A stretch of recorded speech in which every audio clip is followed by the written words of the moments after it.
E nosso estudo de hoje está na carta aos Filipenses, capítulo 4, versículo 13. Tudo posso naquele que me fortalece.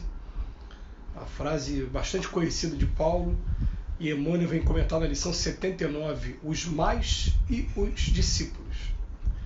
O discípulo aplicado assevera, de mim mesmo nada possuo de bom, mas Jesus me suprirá de recursos segundo as minhas necessidades.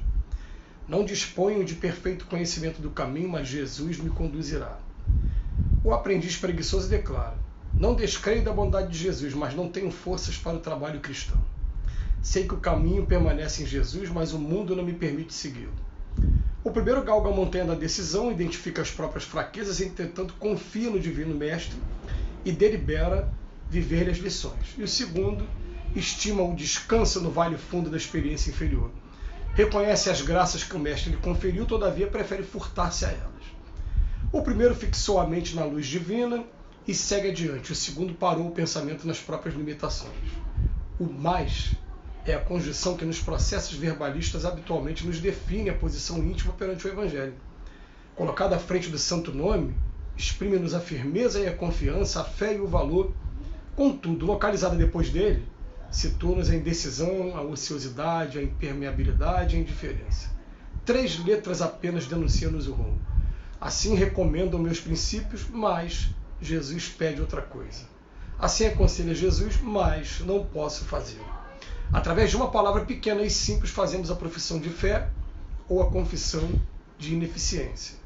Lembremos de que Paulo de Tarso, não obstante apedrejado e perseguido, conseguiu afirmar vitorioso aos Filipenses: tudo posso naquele que me fortalece. Vamos lá, gente. Em primeiro lugar, o texto de Paulo hoje foi construído em um momento em que Paulo está numa cidade e que o texto bíblico fala apenas que, por conta de umas mulheres, uma mulher, eu não me lembro agora a palavra exata que ele usa, mas é uma palavra mais ou menos assim, uma mulher má, ele acabou sendo apedrejado. Mas no livro Paulo Estevão conta com mais detalhe, que essa mulher era casada com alguma figura política da época e que se interessou pelo Paulo e foi galantear para cima do Paulo. Como o Paulo não retribuiu, ela na bronca ela foi dizer para o povo dela que ela tinha sido galanteada ao contrário, porque o Paulo é que havia se atirado para ela. E por conta disso as autoridades condenam Paulo à morte e o apedrejam até quase à morte, porém Paulo não desencarnou nesse apedrejamento. E ele usa essa frase, tudo posso naquele que me fortalece. O Emmanuel, que tem o costume de ser um poeta nato, criando telas mentais, dessa vez ele faz um trocadilho, uma brincadeira com a língua portuguesa. Ele pega uma conjunção mais, M-A-S, mais, e ele vem mostrar para a gente o quanto ela pode fazer diferença sendo utilizada de um lado ou do outro da frase, quando a gente for construir uma frase, como as desculpas que a gente dá. Porque o que acontece, a gente vai perceber, as pessoas de boa vontade, normalmente elas falam assim, eu não tenho conhecimento, mas Jesus vai me dar o conhecimento. E elas partem para dentro para poder, com boa vontade você acaba fazendo tudo. Partem para dentro do trabalho e vão aprendendo as suas minúcias com o tempo e com aqueles que estão mais experientes. Já tem outros que sempre vão colocar o mais depois. Falam assim, eu acredito em Jesus, mas estou muito distante dele. E utiliza a mesma conjunção, essas 3 letras, para poder se distanciar. E aí Emmanuel começa a fazer uma comparação de como a gente coloca essa conjunção em nossas vidas. Muitas das vezes não ali no papel, porque a grande maioria de nós, aqui no Brasil principalmente, a grande maioria não tem nem condição de estudar o vernáculo, então sabe que a língua portuguesa é uma língua das mais complicadas. Até aquele que fez um curso superior de português sabe que se quiserem fazer uma prova difícil para derrubar, o português está entre as línguas mais complicadas do planeta. Então não se trata disso, se trata de uma conduta de cada um de nós, da gente se posicionar. O que eu quero fazer? Eu quero ficar estagnado na minha posição, me esquivando de tudo e qualquer serviço que apareça, e enquanto a gente não desperta para o Evangelho de Jesus, os serviços vão aparecendo de maneira quase imperceptível. são assim, através dos afazeres domésticos, são através dos empregos, das chamadas de emprego que vão aparecendo, mas na verdade são convites, né, que vão aos poucos criando a ideia de responsabilidade, de pontualidade, de disciplina na pessoa, para daqui a pouco a pessoa ter acesso ao Evangelho lá na frente e aí sim jogar essa pontualidade, essa disciplina toda no trabalho do Evangelho. Então a gente vai percebendo, e quando fala trabalho do Evangelho, não significa de forma alguma se tornar um religioso. Quando vai falar de Evangelho, a gente vai colocar assim, o que significa ser uma pessoa evangélica? Significa ser uma pessoa que estou buscando dentro do Evangelho de Jesus a regra de conduta para a minha vida. Estou buscando pautar aquilo ali, mas acima de tudo, no exemplo, muito mais do que nas palavras, no disse-me-disse, nas discussões doutrinárias. Jogar para as palavras, porque nem todos aqueles que dizem Senhor, Senhor, darão o reino dos céus, só aqueles que praticarem aquilo que ele está dizendo ali, na verdade. Né? Então, a gente fica vendo aqui, olha só, não dispõe de perfeito conhecimento do caminho, mas Jesus me conduzirá.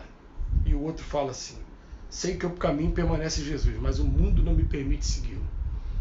Olha a diferença de um para o outro.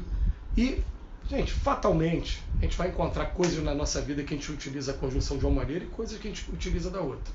Eu, por exemplo, já teve alguns trabalhos que eu falei, não, esse trabalho eu não me sinto preparado para isso. Quando eu coloquei essa sentença de que eu não me sinto preparado para isso, eu depois fiquei pensando, falei, poxa, eu simplesmente me condenei a não obter esse tipo de conhecimento, porque eu posso falar assim, ó, não estou preparado, mas vou fazer o possível. Aí sim, ó, teve a boa vontade, teve realmente a iniciativa, as coisas vão acontecendo. Mas quando você coloca assim, não me sinto preparado para isso, você já sentenciou para o universo que você não quer realmente, você não está no momento certo para aquilo ali. E o livro Nosso Lar tem uma sentença logo no início que fala, quando o servidor está pronto, o serviço aparece. Enquanto ele não estiver pronto, ele vai ficar utilizando essa conjunção mais sempre do outro lado. O primeiro ele vai galgar a montanha da decisão, e o segundo, próprias fraquezas, né? O segundo, o descanso no vale profundo da experiência inferior. O descanso no vale profundo da experiência inferior. Reconhece as graças do mestre, mas prefere furtar-se a ela. Né? Aí coloca aqui, o primeiro fixou a mente na luz divina e segue adiante. Porque, gente, o convite que a gente faz, por favor, permitam-se dar o primeiro passo. É esse o convite que a gente faz, é simples. O que seria dar o primeiro passo?